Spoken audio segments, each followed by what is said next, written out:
Well, hi, I'm here with Dustin Rennells, who was my student, and he's an OSP alum. So we're going to talk about Dustin's experiences with the Oxford Street Players. So, Dustin, can you remember when we first met, and what was your first show?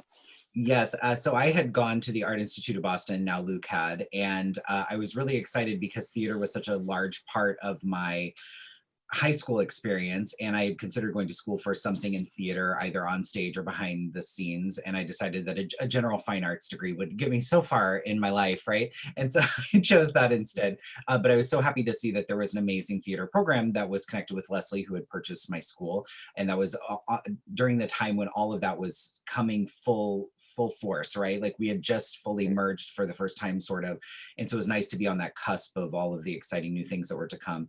Um, so I was really excited to see that there was a show and that it was Shakespeare, something I was very familiar with from high school. And so it was The Tempest, which was a show I had not done.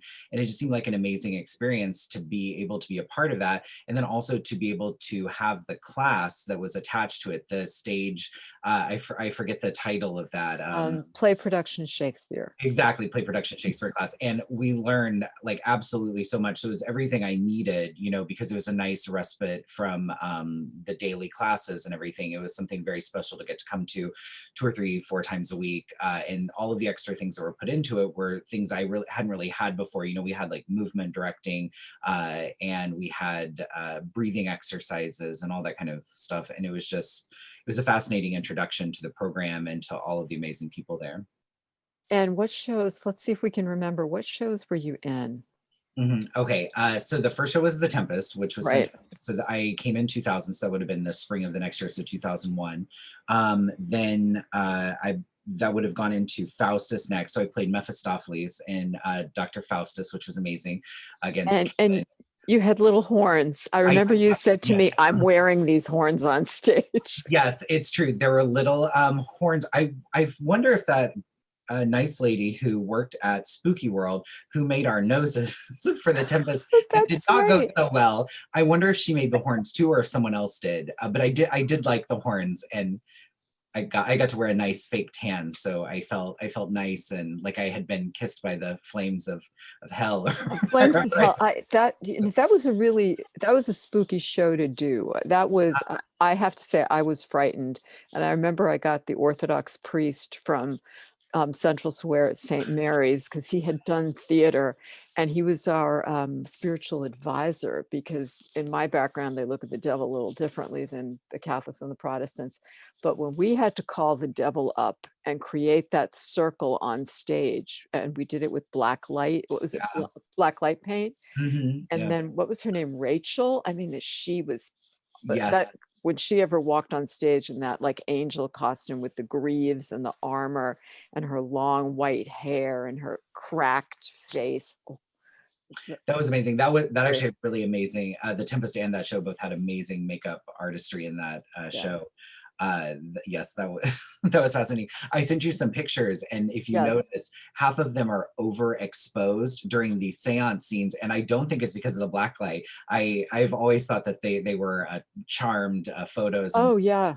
they just felt like way too spooky. All the rest of them were perfectly normal except for those scenes, and they were very couldn't focus. It was That was this very weird. spooky time to call up the devil. And I wanted to like downplay it with the students oh, Kevin Carr had to do it, right? Mhm. Those were his lines, but I was like, oh, it's just got to be calm here and come what may. But thankfully, it was only you. Um, I you showed and up. only Hey. you and Rachel showed up. You with your little horns, Rachel with the big wings, and she Mhm. only walked behind because Yeah.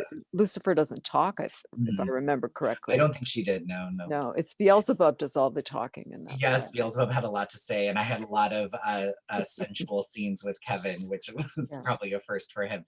In my like perfect suit, and I made like a red silk shirt to go underneath it with my little horns.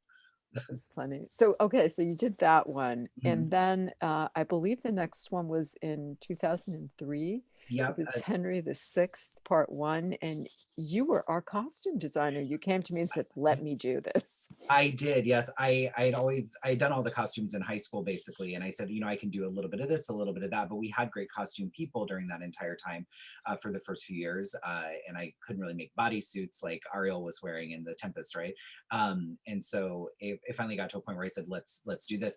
Then it turned out to be, you know, all of these amazing, based on their shields and family Right, crests, all this velvet stuff, given the budget constraints, of course, of right, a college, you know, but we tried our best. And I right. invited all of my gay fraternity to come help in a sewing shop set up in your office, basically, and around your office. That's And we're making right. chainmail out of like a gold lame, not lame, that's the wrong word, like a stretch polyester knit to make it look a little bit like chainmail, but on a budget, right? And little On a hoods and budget. everything. But the And hoodies, yeah. yeah, I saw the idea from a picture actually from Jackie from The Tempest. She'd been in another show, and I said, "Oh, I can Oh, make that out of fabric." Yeah, the one that was on the Leslie poster Thomas of years ago. Woodstock. She Yeah, yeah, played Richard the yeah. first. Yeah, Richard the second. Yeah. And I said, "Oh, I can make that out of this." And I mean, it turned out fine. I look good from far away. That's what they say, Oh, right? it looked great. Those surcoats and those broadswords, and oh Yes. my God, I Talbot. How many scenes poor Jennifer was in with her sword. Talbot was like in every sword fight. yes. He was the hero of that play. Yeah, and then after that, we did The Rover, another slight break from Shakespeare. Yes, and Yes. uh, that one, I I Were you vividly remember so many parts of that show.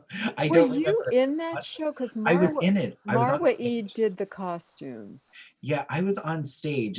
I was in the scenes. That was the show where not that we didn't have amazing sets because they were absolutely amazing, but one of them fell over in the middle of the show because of a sword fight and the sword hit it.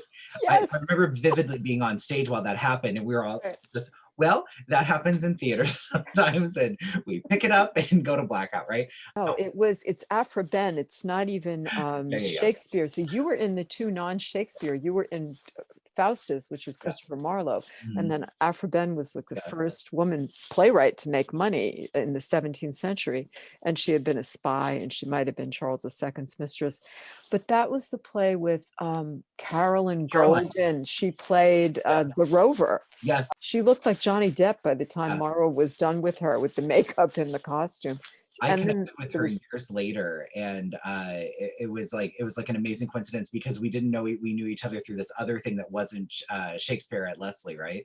And I can't even remember where that was now, but it was nice to see her. she's a jeweler now. She makes Yeah. beautiful jewelry. That's what Oh, she's that's where it doing. was. It was right outside of my dance studio. She was selling her jewelry in like a market there, and I said, "Oh, that's you. I know. I knew you." Yeah, Carolyn Golden. She was That's great. cool. That Yeah. was a fun play. And Yeah. who was so funny in that play was Greg Moreo, who Yes. played Blunt. He was hilarious. And those Uh, wigs, those crazy curly wigs, because yeah. they had to be the Banished Cavaliers. That's the other name of the play, The Rover or The Banished Cavaliers. Is this where people were brought to marry someone? Is that play? Yes. Yes, I was one of those people that was brought Okay. to marry. One of them. I I should go back and reread that one. But that Yeah. was a really fun play. I enjoyed being in that one. I remember it vividly. And Caroline, I can't remember exactly what I did there. But you did a beautiful poster for that too. Yes, I That's did. one of my favorite posters is the poster for the Rover. I really I like that. did The Rover and Faustus, that was a Yeah, spooky one that looked yes, like it came out of the Devil's Notebook. yes. Did I that was like my that. printmaking background at art school. Exactly. Yes. And then after that, I took a little bit of a break because that's technically when I was graduating. So you had some amazing shows in between there. Then we came back with Merry Wives in 2007, set as a musical, A in Western musical, Western yes, musical, in exactly, in a Texas. saloon, Yeah, in a exactly. saloon. I did hair for that, and I played Dr. Caius with a probably unfortunate French accent. But Oh, I got to wear my you were funny. You were funny. thank you. I got to wear my actual cowboy boots that had everybody else had to buy theirs new, or they had to find them at Goodwill. And I said, no, I've actually grown into those. I'm from Missouri, right? I actually wore them on an actual farm before. I did have them polished up though before we started playing. And then the last one would have been Merchant of Venice. I came in, I was doing the backdrop for that one. We painted on the back wall, I think, for the first Yes. time that year, or maybe. Yeah. It was the first time. It was beautiful too. It was all bricks.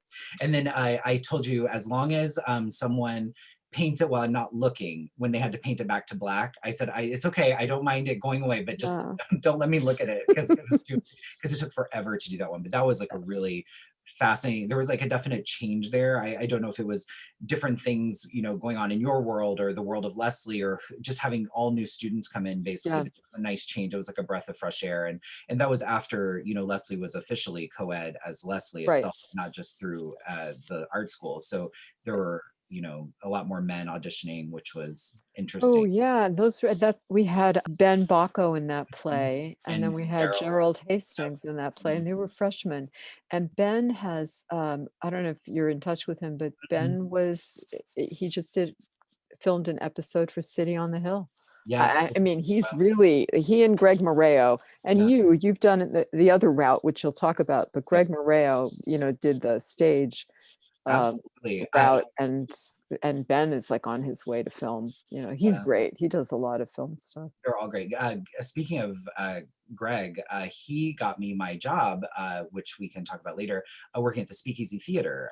He and I got him a job making a superhero costume right after the marathon bombings for a Mrs. America pageant contestant, and she wanted to celebrate like the resilience of Boston through Right. her costume, and she ended up winning best costume. And Greg made that, so we had this extra little connection in. And That's later in great. life, he said, well, I can't do these costumes, but this is much more in your line. And so I got to do that. It's nice. Great That's connection. fabulous. Very nice connections. And all of you were from the art school. Yes. Uh-huh. Yeah, you, Absolutely. Greg, and Ben were Definitely. all from Yep. AIB at the time. Yep. All of you Mhm. graduated when it was Art Institute of Boston at Leslie. Wow. I know, Dustin, sometimes I wouldn't hear from you, and then I would get an email and you would be like, Annie Pluto, what play are we doing this year? So if you said we in the email, I knew that you were going to come Already and ready to join meet. us. You were Exactly. already there.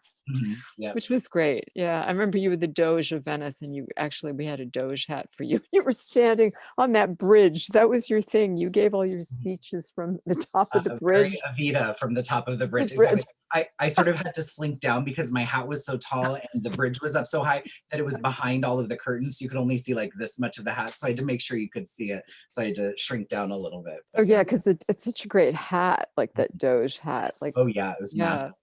I think that one I was just doing the sets and just the set painting, and then because it had already been cast, and I think the Doge couldn't perform in the show, so right. feel like I was a last minute fill in, but very happy to be there and to be able to do that, and it was a fun role. Yeah, and that play also had music. So the Merry Wives was a musical for Mhm. all intents and purposes, and then Merchant of Venice had quite a lot of music and a band on stage, the Yes. same way that Merry Wives did. We had a cowboy band, and this one we had more of like a kind of a jazzy band, the Italianos, at Henry's Bar, right, a real place in Yeah. Venice. So wow, takes me back.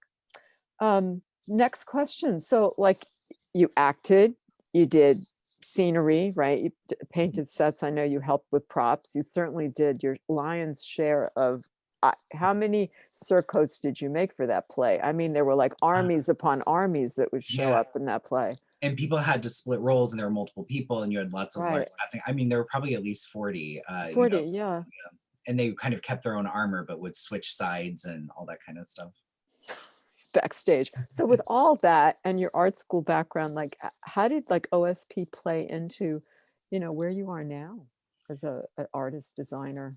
Yeah, that's a great question. So as I was mentioning, Greg, he got me this awesome connection with Speakeasy Stage Company, and he knew that I had kept up working on theater basically because some people they do it for fun in college, or they did it and they didn't make it or something, and so it sort of falls apart as they try to get their job. But to me, it was always something that was so internalized in my heart, and it's connected to what I do.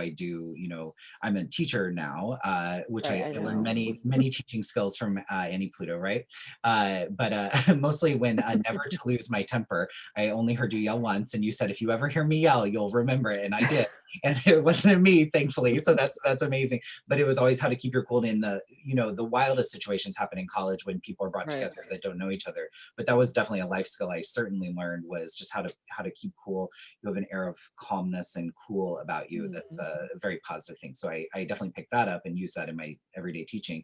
But in my free time, right, all my fun time, I do theater at the Footlight Club, which is America's oldest community theater. And that one, I came in, they were casting Our Town, basically very, very different than Shakespeare life, right? Right. So working at the Footlight Club, America's oldest community theater, I'm now on the board there, which is very exciting. I get to help direct their membership program. So that's something where I get to connect with the people and make sure they're coming to the shows. And I also get, my little fingers in all of the finding out what shows coming up and what I can direct and what I can do this. But I get to direct theater now. The community theater is, of course, a world of unpaid theater, right? And it's for the love of theater. And I think that that's one of the exciting things is the people that are there want to be there no matter what, and they didn't take a part just so they could get a paycheck or something. They, they'll walk across stage just to be there and be part of the organization. I think that that's fantastic. But I get to do costumes there, where I've won some Dash EMACT awards, which are like the Eastern Massachusetts Regional Awards. Not for the ones behind me; those are for the show I'm currently working on. I'm directing Rope by Patrick Hamilton right now, and so I'm also making the costumes just because that's what you do. It's what I do. I can't stop myself, right? And while I was in college doing all of this, every summer I would go back home to Missouri, where I'd helped create a theater program where we ran summer camps for younger students. And we did like a 3-week intensive and then a show at the end that we wrote ourselves every year. And then we would do a rotating show every summer. And I either directed or costume designed or set designed that every summer until I just couldn't go home anymore because of work. And so I had to let that go, unfortunately, but now I get to do that with the Footlight Club or Riverside Theater Works. And as I mentioned, Greg helped me get the job at Speakeasy, which was a nice paying job to do costumes for a show called The View Upstairs, which was about the upstairs lounge fire in a gay bar, which was considered one of the first major large scale, unfortunately, hate crimes against the LGBTQ population. But it had like a really nice poignant story to it, and I got to meet a lot of new people. That was a connection I made from OSP there. I also, in The Tempest, you may remember that you cast the president of the university, Margaret McKenna, in the show. As Juno, and I wrote her lines in iambic pentameter because she said she didn't have enough lines in the show, so we gave her more. And she helped me very much in my personal life at that time, and so I always have a soft spot in my heart for her. I was having a terrible time with a roommate, and she solved my problem, overhearing me at theater rehearsal, and the next day my problems were solved. She was very good. She was very kind to that cast, and it was all of us. It was a great experience to be around her, and for you to invite people in like that, people that Leslie or that you knew of in the theater community. I've kept up with Kevin to some extent, for years since then, and there's all kinds of interesting people that I met along the way. I'm still very close friends with Rebecca Shields, who I met from doing those. I gave her Post-its and I said, YBR, and that meant yellow, blue, and red for this one. Did some doodles as drawings, and she said, I don't know what this is on this Post-it. And so she would come up with something different. And I said, you know what? It's almost what I found on Google, right? We'll have to do our best with that one. But that's great. That's really great. And that was the first time Armando Maciel joined us. Yes. From the National Ballet of Portugal. He was our choreographer and went on to choreograph 4 shows that he would come back and do. So the first one was Tempest, or? The Tempest was the first one, and there were 3 others. Winter's Tale, Much Ado. Love's Labor's Lost. So there were 4. So many great connections. I feel an abundance of riches to have been able to do all this for so long and see so many cool things happen. But yes, absolutely. Well, this was great, Dustin. I'll have to come see you at the Footlight Club. At the very last show that you did, I'm not in a theater, so I guess I can say it, when you did Macbeth recently, yes? Yeah, last year.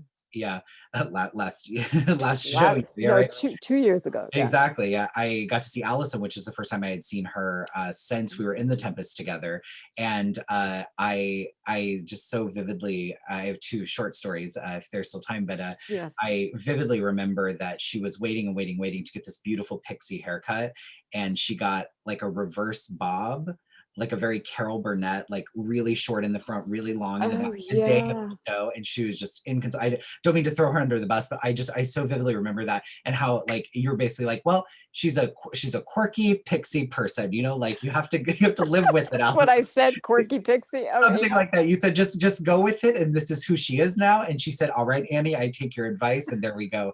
And I just always remember it, but more so how like what an actress she was, because she was just devastated, but she turned it right around. And that to me was one of like the shows I was in, one of the most interesting acted shows, I guess. I just felt like there was such a deep connection with the material that specific year.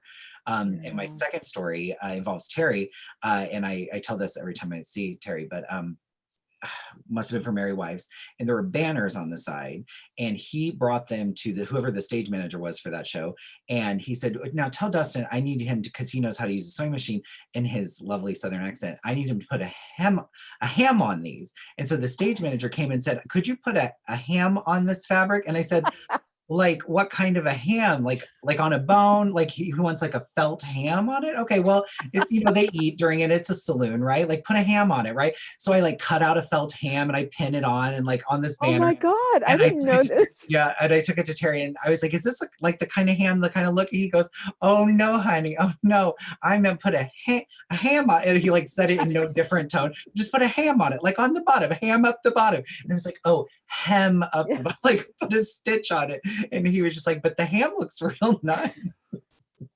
I just always got such I a kick out. didn't know you made a felt ham. I mean, it took like 5 minutes. It was just funny. I was like, I mean, it made perfect sense, right? Put a ham on it. Great. I love it. And I was like, next I'm going to put like a mug of ale on the other one or something. But You know, they would have eaten that, right? That would have been, well, I don't know. They were in Windsor, Texas. It wouldn't have been a ham. It would have been a steak. exactly. It had to have been I beef. said, Terry wants a ham on it. All right, I'll figure out a ham, I guess. Well, Dustin, this was great. So let me know. I'll be in touch with you about all this 12 Nights of Shakespeare. You know, you'll be inundated with OSP stuff for the anniversary, but you'll be a part of it. And lots of love. What can I say? Thank you for all these great memories and all Thank your you work. for helping to make them. So I'm glad to be a part of it. Thank you. Take care. Bye. Good night. Good night.